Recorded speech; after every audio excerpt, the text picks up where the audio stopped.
Menjelang pelaksanaan PON 19 Jawa Barat pada tahun 2016, KONI Sumsel berencana akan menggelar training camp kepada 25 atlet senam lantai Sumsel. Dan pihak KONI Sumsel telah memprogramkan pemusatan latihan antara Cina ataupun Romania.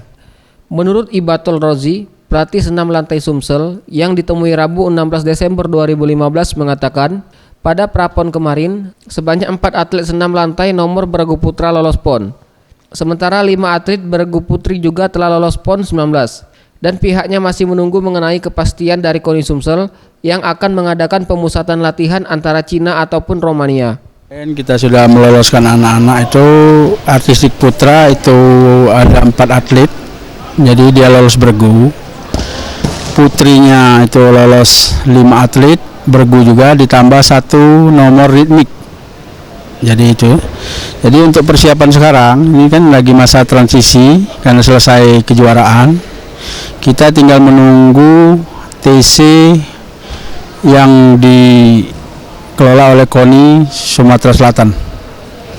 Rencananya itu bulan Januari katanya. Jadi kita menyambut di situ. Jadi nanti mulai Januari mungkin kita mulai TC penuh sampai menjelang PON 2016 itu sekitar bulan 11.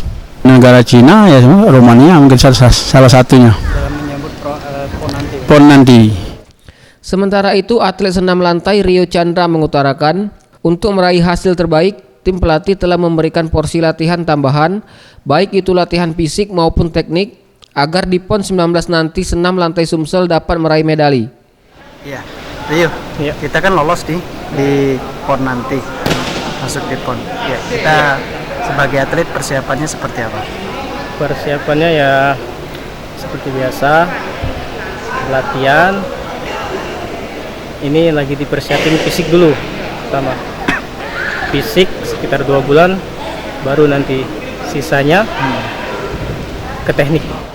Peri Jatinugroho, Sriwijaya TV.